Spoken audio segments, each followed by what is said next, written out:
نحمدہ ونصلی ونسلم علی رسولہ النبی الکریم اما بعد فاعوذ باللہ من الشیطان الرجیم بسم اللہ الرحمن الرحیم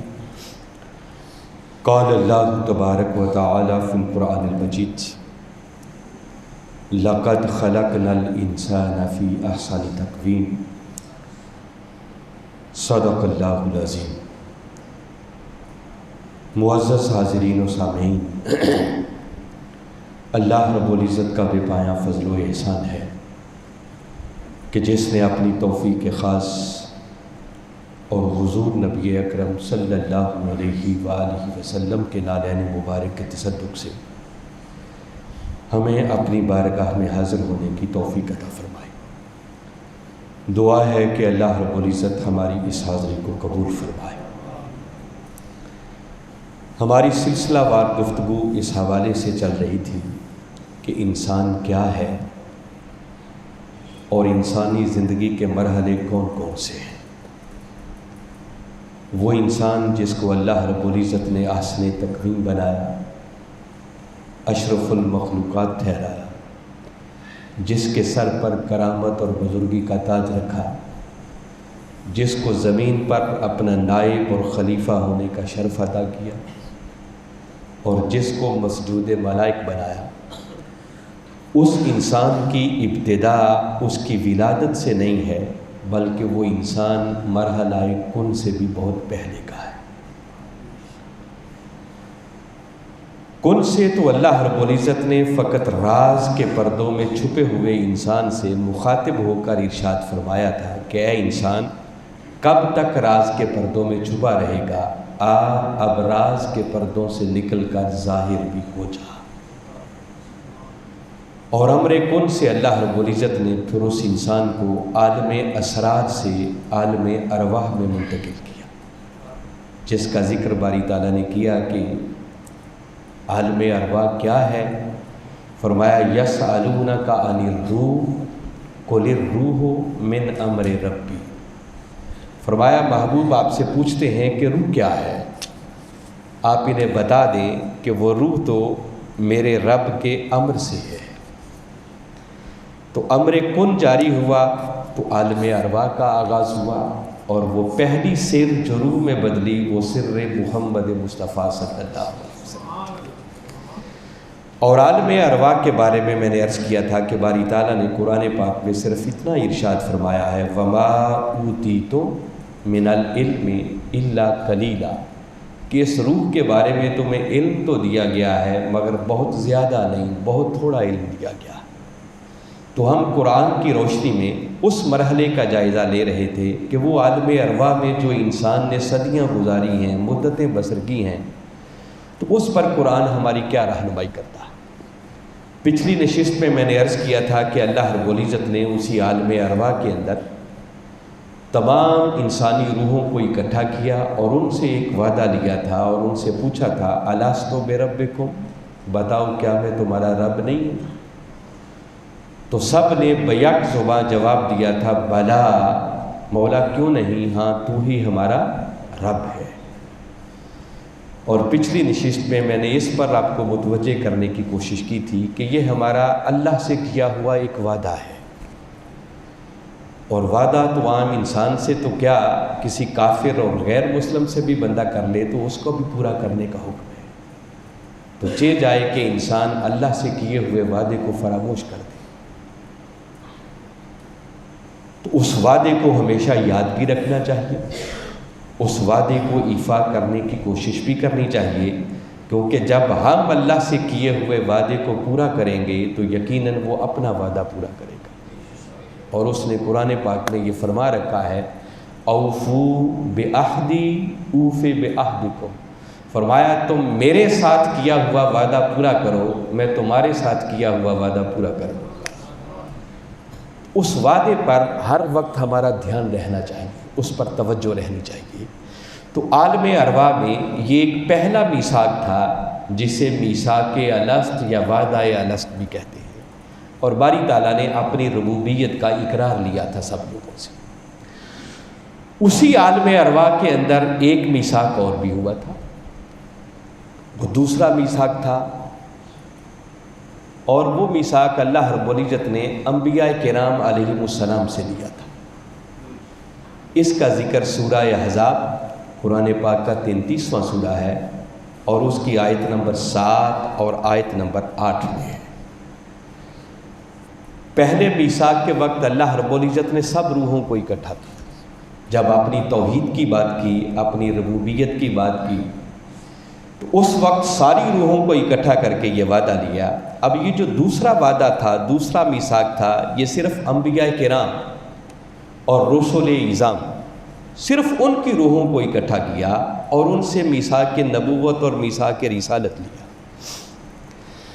اس کا ذکر باری تعالیٰ نے سورہ احزاب میں جب کیا تو فرمایا وَإِذْ أَخَذْنَا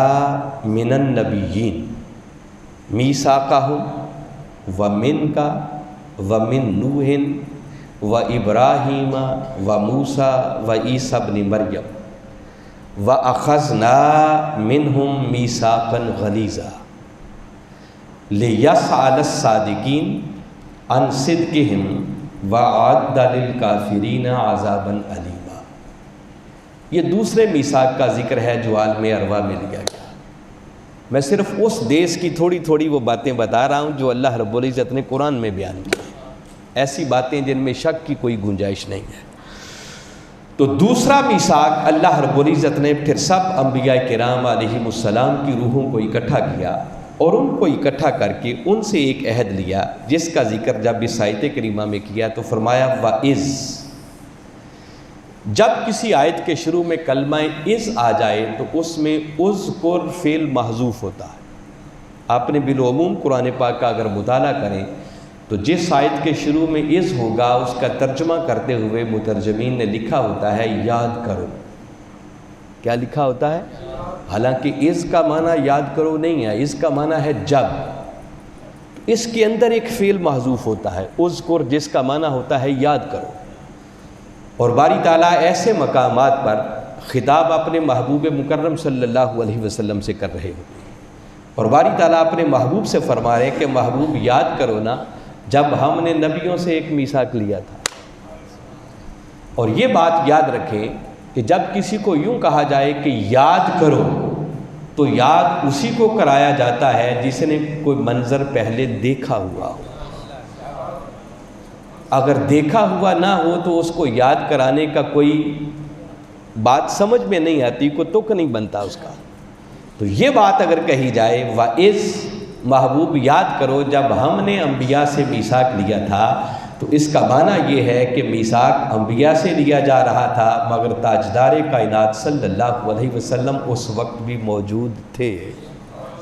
آپ دیکھ رہے تھے اس منظر کو بھی۔ اسی طرح آپ کبھی قرآن پاک کا مطالعہ کریں، اللہ رب العزت نے جب آدم علیہ السلام کو اپنا خلیفہ اور اپنا نائب زمین پر بنانے کا فیصلہ کیا اور ملائکہ سے مشاورت کی، اس کا ذکر جب کیا تو وہاں پر بھی اسی طرح ہے۔ فرمایا وَإِذْ قَالَ رَبُّكَ لِلْمَلَائِكَةِ إِنِّي جَاعِلٌ فِي الْأَرْضِ خَلِيفَةً۔ محبوب یاد کرو نا جب آپ کے رب نے ملائکہ سے مشورہ کیا تھا کہ آدم کو زمین پر اپنا خلیفہ بنانے والا، تو مشاورت ابھی ملائکہ سے ہو رہی تھی، اور اس وقت بھی کملی والے آقا اس منظر کو تک رہے تھے، دیکھ رہے تھے، وہ بھی آپ کے علم سے باہر نہیں تھا۔ پھر جب آدم علیہ السلام کو سجدہ کرنے کا حکم دیا گیا تو اس آیت کے شروع میں بھی ایسے ہی ہے اذ قلنا للملائکۃ اسجدوا لآدم۔ محبوب یاد کرو نا جب ہم نے ملائکہ کو حکم دیا تھا کہ آدم کے سامنے سر مسجود ہو جاؤ، تو وہ منظر بھی آقا کی نگاہوں کے سامنے تھا۔ اصحاب فیل، ان کا واقعہ تو سنا ہوگا نا، سورہ فیل کے اندر 30ویں پارے میں آتا ہے، باری تعالیٰ اپنے محبوب سے فرما رہے ہیں الم تر کیف فعل ربک باصحاب الفیل۔ محبوب کیا آپ نے نہیں دیکھا کہ آپ کے رب نے ہاتھی والوں کے ساتھ کیا سلوک کیا تھا؟ یہ جو ہے نا الم ترا، اسے کہتے ہیں استفہام انکاری، کیا آپ نے نہیں دیکھا، جس کا معنی ہے کہ ہاں آپ نے دیکھا ہے۔ حالانکہ یہ واقعہ آپ کی ولادت باسعادت سے کئی سال پہلے ہوا، تو واقعہ پہلے ہوا ولادت سے، مگر باری تعالیٰ جب قرآن میں ذکر فرما رہے ہیں تو فرما رہے ہیں محبوب آپ کی نظروں کے سامنے ہی تو سب کچھ ہوا تھا کہ آپ نے دیکھا نہیں تھا؟ آپ کے رب نے ہاتھی والوں کے ساتھ کیا سلوک کیا تھا؟ تو یہ جو اس آیت کے شروع میں بھی کلمہ اس ہے کہ محبوب یاد کرو جب ہم نے انبیاء سے میثاق لیا، پختہ عہد اور وعدہ لیا تھا، تو جب یہ میثاق ہو رہا تھا تو یہ میثاق بھی کملی والے آقا صلی اللہ علیہ وسلم کی نگاہوں کے سامنے تھا۔ یہ جو میں نے چند ایک مقامات آپ کو سنائے، ان کی روشنی میں اگر میں یہ کہوں تو بیجا نہ ہوگا، حق بات ہوگی کہ کائنات کے اندر کوئی واقعہ نہ آج تک ہوا ہے نہ ہوگا جو علم مصطفیٰ سے باہر ہو۔ آقا جو ہوا وہ سب کچھ بھی جانتے ہیں، جو ہو رہا ہے وہ بھی جانتے ہیں، اور جو آئندہ ہوگا وہ بھی جانتے ہیں۔ آپ کے علم سے، آپ کی خبر سے کوئی چیز بھی باہر نہیں ہے۔ تمام زمان و مکان کو آپ کا علم محیط ہے۔ انبیاء سے عہد لیا، فرمایا محبوب یاد کرو اخذنا من النبیین، جب ہم نے انبیاء سے عہد لیا، میثاقہم، ومن کا، اور ساتھ فرمایا پھر آپ سے بھی عہد لیا، اس عہد میں آپ بھی شریک تھے، ومن نوح، اور پھر نوح علیہ السلام سے بھی عہد لیا، وابراہیم، اور ابراہیم علیہ السلام سے بھی عہد لیا، وموسیٰ، اور موسیٰ سے بھی عہد لیا، وعیسیٰ ابن مریم، اور عیسیٰ ابن مریم سے بھی ہم نے عہد لیا۔ یہاں تک رک کے غور کریں تو باری تعالیٰ نے جب یہ فرما دیا وَإِذْ أَخَذْنَا مِنَ النَّبِيِّينَ، جب ہم نے انبیاء سے عہد لیا تو انبیاء کے اندر یہ سارے ہی آ جاتے ہیں، مگر سب کم و بیش 1.25 لاکھ انبیاء کرام کا اللہ رب العزت نے ایک جنرل کلاز کے اندر ذکر کرنے کے بعد آگے ایک اسپیسیفک کلاز آ رہی ہے، اور اس میں صرف 5 انبیاء کرام کا تذکرہ کیا۔ فرمایا عہد ہم نے 1.25 لاکھ کے لگ بھگ انبیاء کرام سے سب سے لیا، مگر ان 1.25 لاکھ میں سے پھر اللہ رب العزت نے چن کر صرف 5 کا ذکر کیا، اور جن 5 کا ذکر یہاں ہے انہی کو اولو العزم پیغمبر اور رسول کہا جاتا ہے۔ یہ ان 1.25 لاکھ میں سے سب سے زیادہ مرتبے کے حامل ہیں، اور ان 5 کا جب ذکر کیا تو ان میں تاجدار کائنات صلی اللہ علیہ وسلم کا ذکر ہے، حضرت نوح علیہ السلام کا ذکر ہے، حضرت ابراہیم علیہ السلام کا ذکر ہے، حضرت موسیٰ اور حضرت عیسیٰ ابن مریم علیہ السلام کا ذکر ہے۔ تو یہ 5 انبیاء کرام ان 1.25 لاکھ میں سے پھر سب سے اونچے مرتبے اور شان والے ہیں۔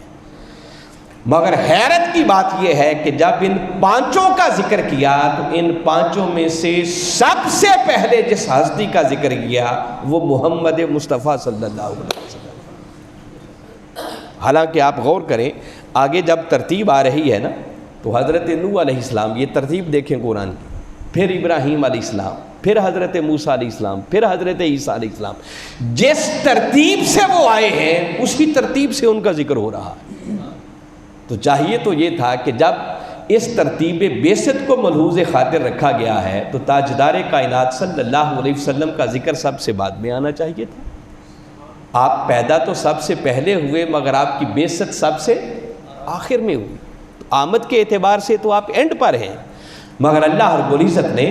اپنا خصوصی اختیار استعمال کرتے ہوئے فرمایا ہاں ترتیب بعثت سے ذکر کر رہا ہوں، مگر جب محبوب کی باری آئے گی تو ترتیب بعثت نہیں، ترتیب مرتبت کو ملحوظ خاطر رکھا جائے۔ سب سے پہلے ذکر اس ہستی کا کروں گا جس کا مرتبہ کائنات میں سب سے اونچا ہے،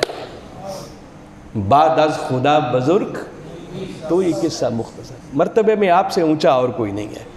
اس لیے اللہ رب العزت نے سب سے پہلے اپنے محبوب اور ہمارے آقا و مولا حضرت محمد مصطفیٰ صلی اللہ علیہ وسلم کا ذکر کیا۔ فرمایا جب ہم نے انبیاء کرام سے پختہ عہد لیا، ومن کا، اور محبوب پھر آپ سے عہد لیا، اور آپ کا ذکر کرنے کے بعد آگے پھر وہی ترتیب بعثت شروع کر دی، نوح علیہ السلام، پھر ابراہیم علیہ السلام، پھر حضرت موسیٰ علیہ السلام اور حضرت عیسیٰ ابن مریم علیہ السلام کا ذکر کیا،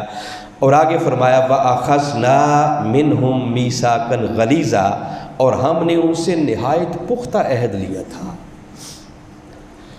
یہ عہد کس بات کا لیا تھا جب ساری روحوں کو اکٹھا کیا تھا تو وہاں تو اپنی ربوبیت، اپنی توحید اور رب ہونے کا ان سے وعدہ لیا تھا کہ بتاؤ کیا میں تم سب کا رب نہیں ہوں؟ مگر جب انبیاء سے عہد لیا تو ان سے میثاق نبوت، ان کی نبوتوں اور رسالتوں کے بارے میں عہد لیا کہ یہ جو تمہیں نبوتیں عطا کر رہا ہوں، تمہیں رسالتیں عطا کر رہا ہوں، اب جب تم دنیا میں جاؤ گے تو وعدہ کرو کہ میرے اس پیغام کو آگے میری مخلوق تک پہنچاؤ گے، اور جو دین تمہیں عطا کر کے بھیجوں گا اس دین کو قائم رکھو گے اور اس دین پر خود عمل بھی کرو گے۔ وَأَنَّهُ، یہ امام ابن کثیر نے بیان کیا ہے، وَأَنَّهُ أَخَذَ عَلَيْهِمُ الْعَهْدَ وَالْمِيثَاقَ فِي إِقَامَةِ دِينِ اللَّهِ وَإِبْلَاغِ رِسَالَتِهِ۔ اللہ رب العزت نے انبیاء کرام سے جو عالم ارواح میں عہد لیا تھا، وہ عہد کیا تھا؟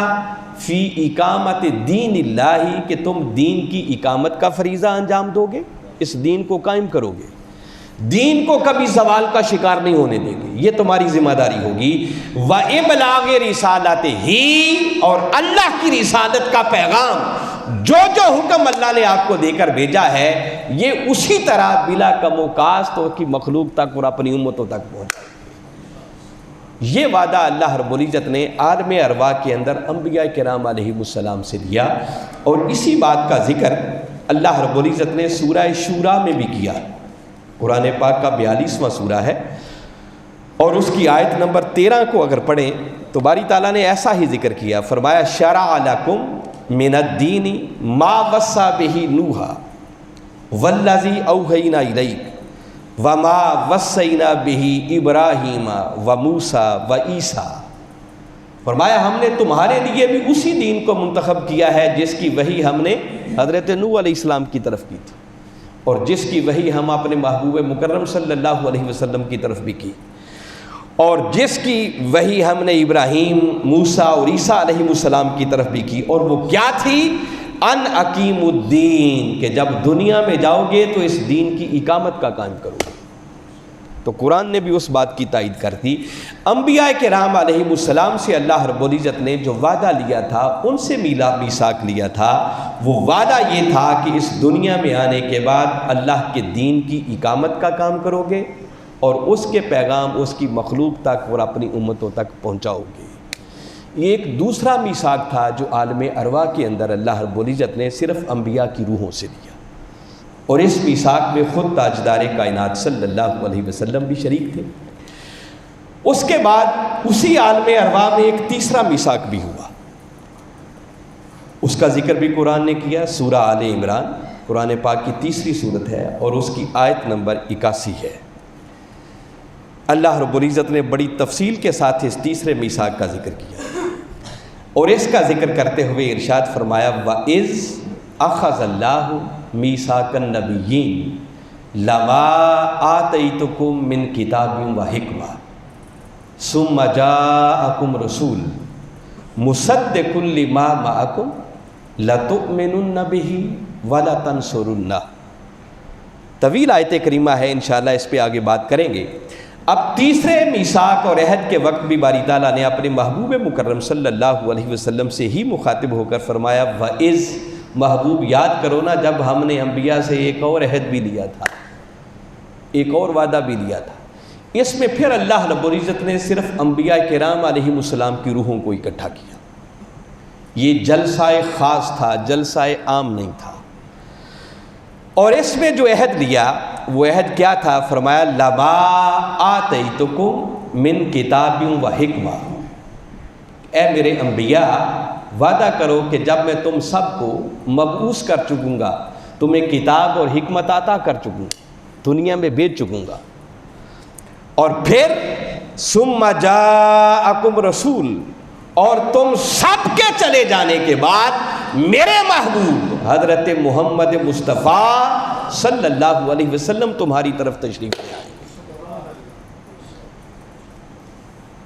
کون سے رسول؟ مصدق لما معکم، جو ہر اس چیز کی تصدیق کریں گے جو تمہارے پاس ہوگی۔ لَتُؤْمِنُنَّ بِهِ وَلَتَنصُرُنَّهُ، تو وعدہ کرو کہ تم ضرور بضرور ان پر ایمان بھی لاؤ گے اور ان کے مشن کی مدد بھی کرو گے۔ یہ باری تعالیٰ نے اپنے محبوب مکرم صلی اللہ علیہ وسلم کے مشن کی مدد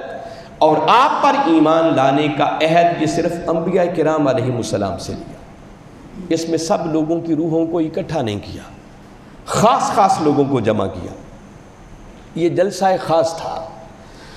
قابل غور بات تھی کہ تاجدار کائنات صلی اللہ علیہ وسلم پر ایمان لانے کی بات ہو رہی ہے اور آپ کے مشن کی مدد کرنے کی بات ہو رہی ہے، تو باری تعالیٰ یہاں بھی ساری روحوں کو اکٹھا کر لیتے۔ دیکھو نا، جتنے انبیاء کرام آئے ہیں بظاہر تو تاجدار کائنات صلی اللہ علیہ وسلم ان میں سے کسی ایک کے زمانے میں بھی نہیں آئے تو بعد میں ہے نا، مگر وعدہ ان سے لیا، ساری روحوں کو اکٹھا نہیں کیا ہے۔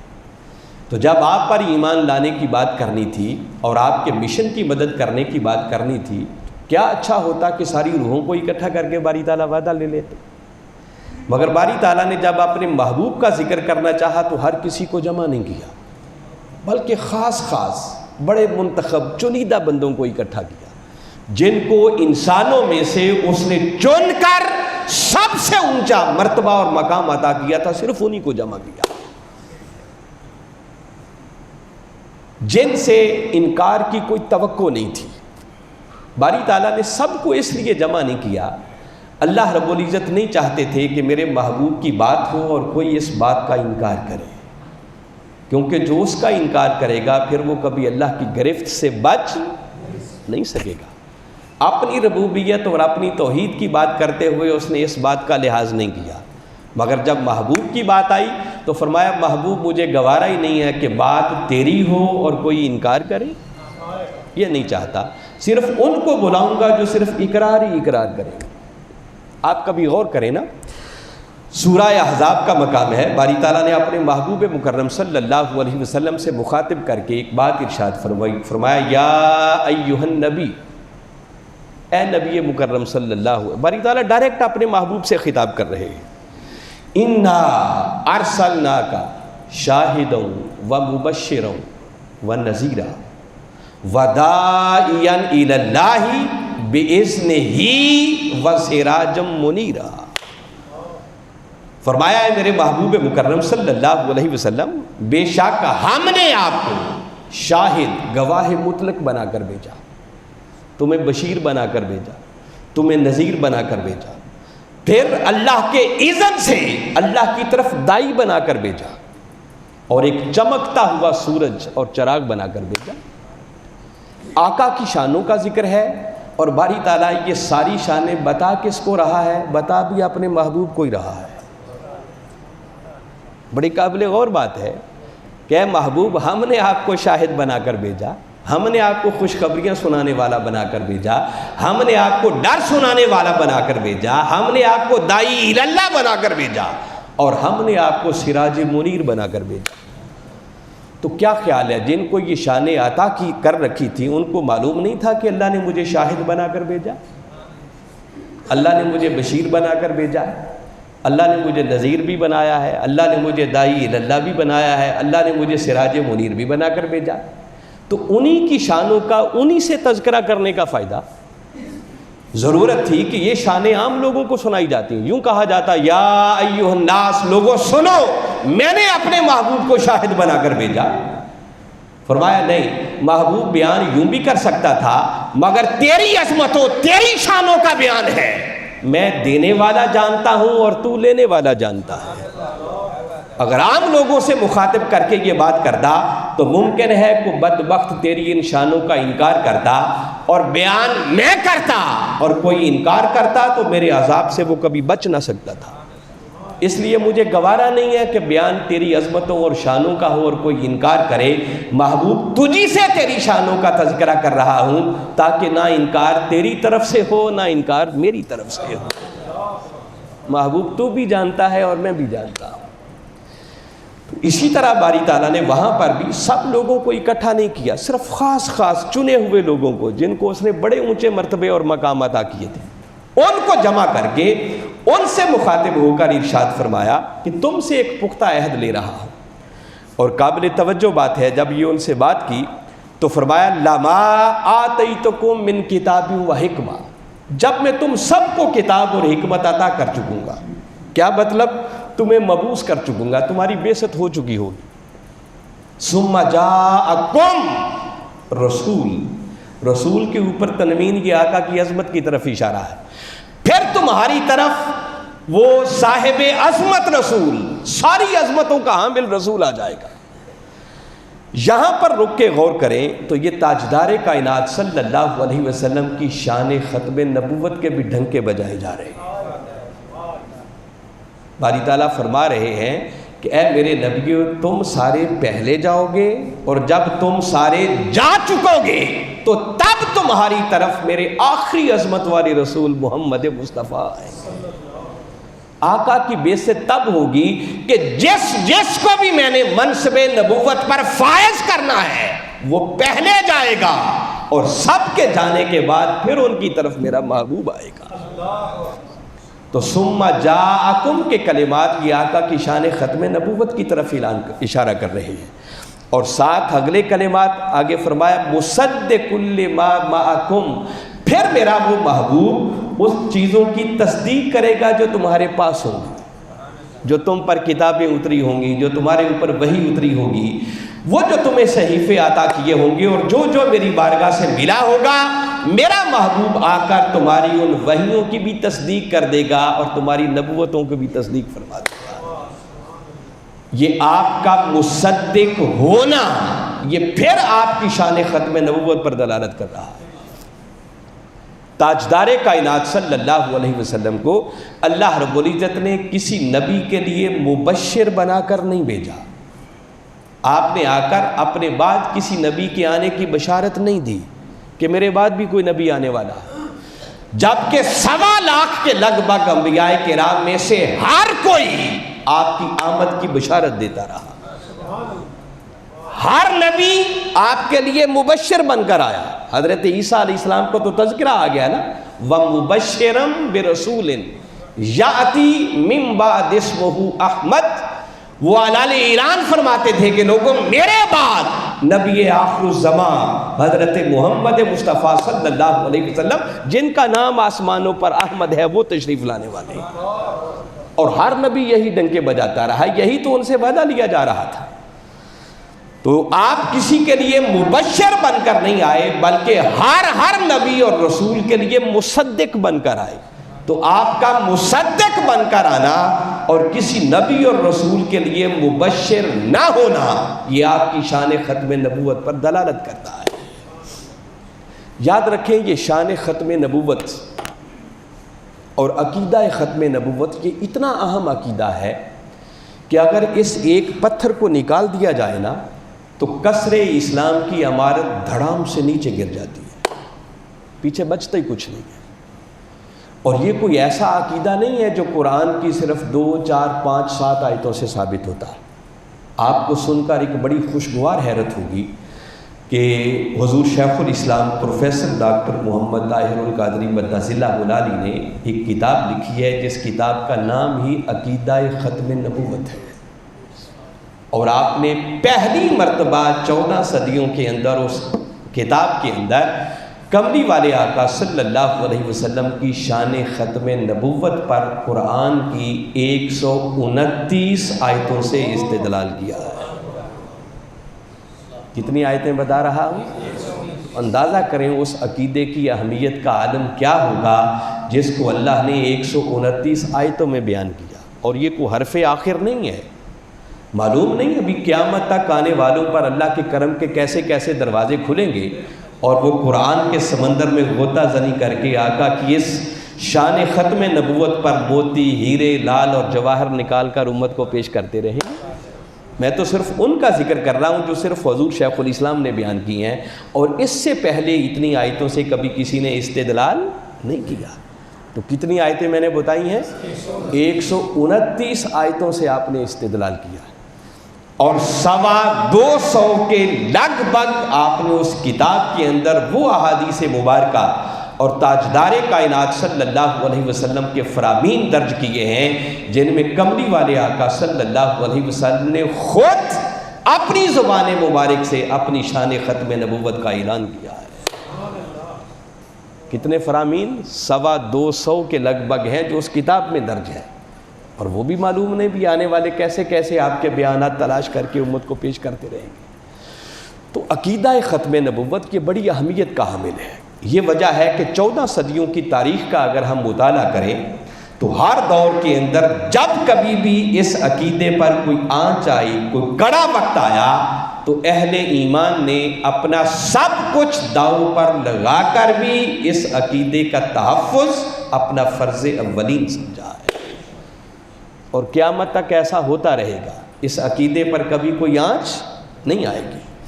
حتیٰ کہ ہزارہ لوگوں نے اپنی جانوں کے نذرانے پیش کیے اس کی خاطر۔ یہ تو پاکستان کی دھرتی پہ جب تحریک ختم نبوت چلی تھی تو کتنے لوگوں نے جانوں کے نذرانے پیش کر دیے تھے عقیدے کی یاد۔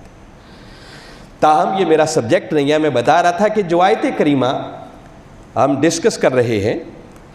اس آیت کریمہ کے اندر بھی اللہ رب العزت نے اپنے محبوب کی شان ختم نبوت کو اس انداز میں بیان کیا ہے کہ سفید دن کی روشنی کی طرح یہ شان ختم نبوت نکل کے سامنے آ جاتی ہے۔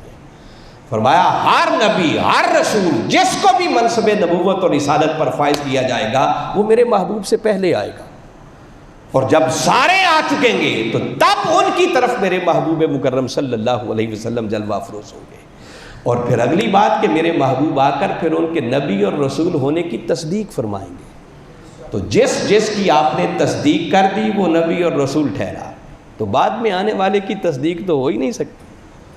تو لہذا آپ کی آمد کے ساتھ پھر اللہ رب العزت نے ہمیشہ ہمیشہ کے لیے نبوت کا دروازہ بند کر دیا، اور فرمایا جب وہ میرے محبوب مکرم، وہ عظمتوں والے رسول صلی اللہ علیہ وسلم تمہاری طرف تشریف لے آئیں تو کیا کرنا ہے؟ لَتُؤْمِنُنَّ بِهِ وَلَتَنْصُرُنَّ، وعدہ کرو کہ تم ضرور بضرور ان پر ایمان بھی لاؤ گے اور ان کے مشن کی مدد بھی کرو گے۔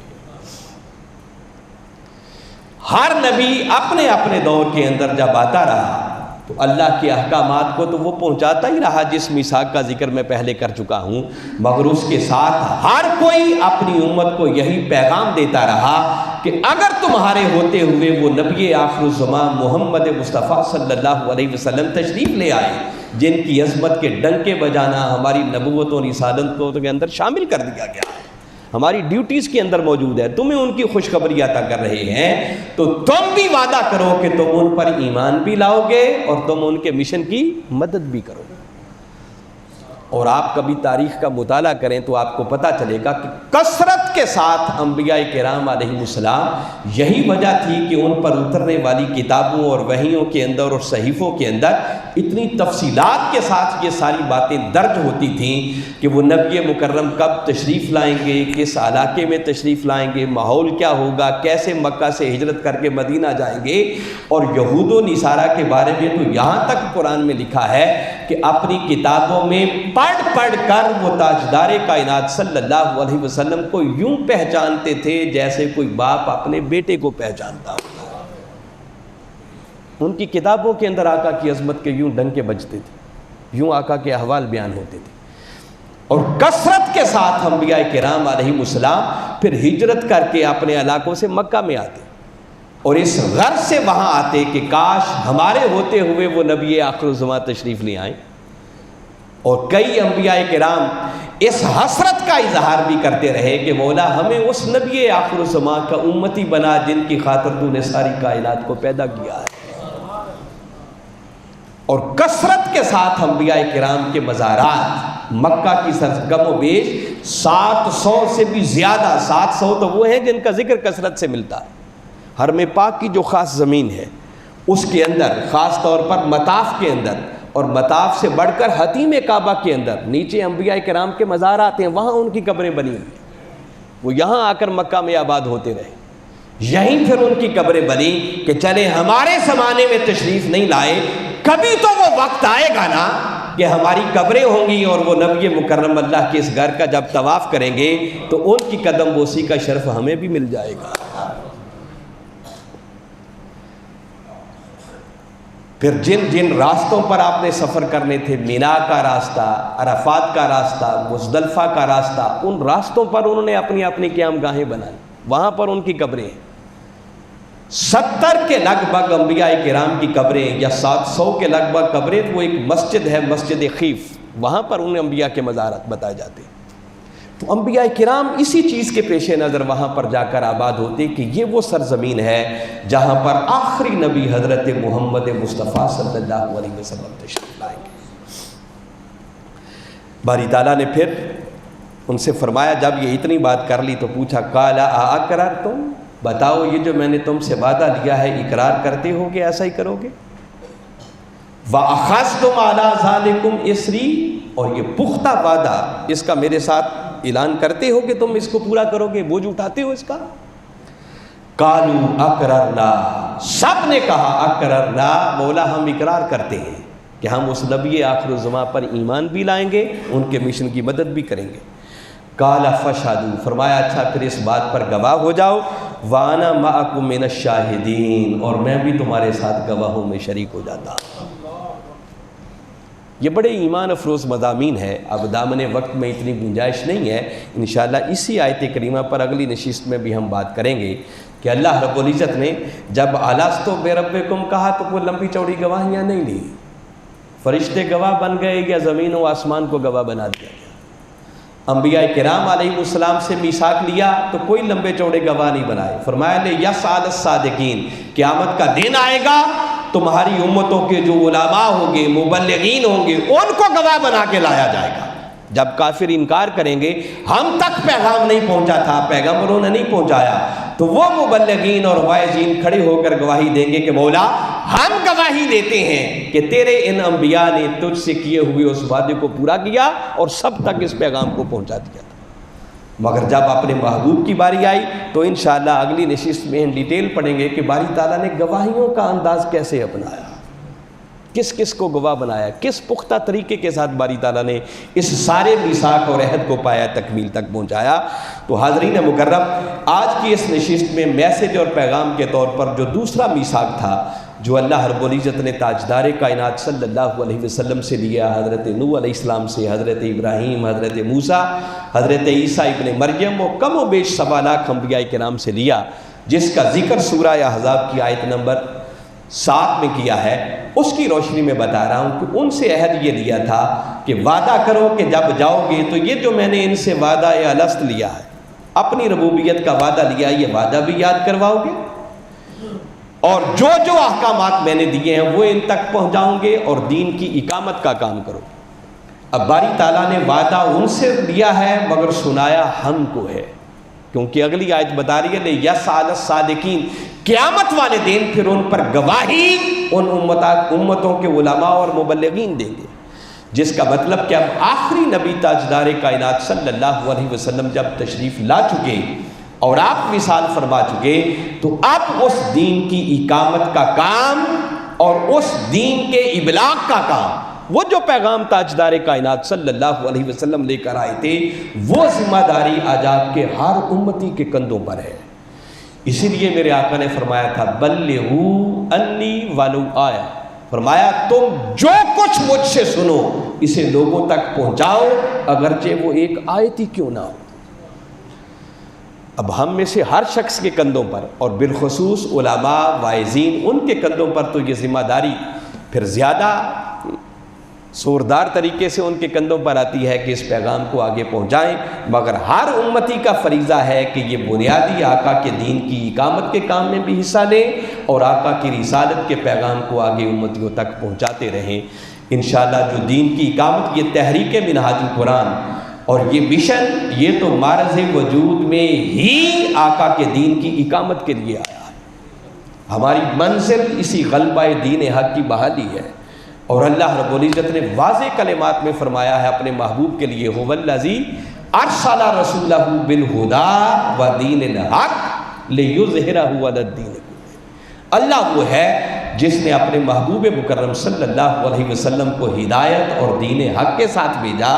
اور بھیجا اس لیے تاکہ یہ رسول اس دین حق کو دنیا کے سب باطل نظاموں پر غالب کرے، اور انشاءاللہ دین غالب آنا ہے۔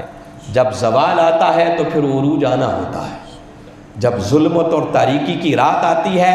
تو پھر نور کی صبح نے طلوع ہونا ہی ہوتا ہے۔ حالات جیسے بھی ہیں مایوس ہونے کی ضرورت نہیں، انشاءاللہ میرے مولا نے چاہا تو وہ وقت ضرور آنے والا ہے جب اس مرد کے اندر، جس کو دنیا ڈاکٹر طاہر القادری کی نام سے یاد کرتی ہے، ان کی قیادت میں انشاءاللہ اس دھرتی پر مصطفی انقلاب کا سویرا طلوع ہو کر رہے گا، اور جو اس دین کی اقامت میں اپنا حصہ ڈالیں گے، اس مشن کے دست و بازو بنیں گے، اس دین کے پیغام کو پہنچانے کے لیے اس تحریک کے ساتھ جڑیں گے، یقیناً اللہ رب العزت ان کو دنیا میں بھی کامیابی سے ہمکنار کرے گا اور آخرت میں بھی کامیابی انہی کے قدم چومیں گے۔ اللہ کی بارگاہ میں دعا ہے کہ میں نے جو کچھ کہا سمجھ کر ایمان لاتے ہوئے اس پر عمل کر کے ہمیں اپنی دنیا اور آخرت کو سنوارنے کی توفیق عطا فرمائے۔ وما علینا الا البلاغ۔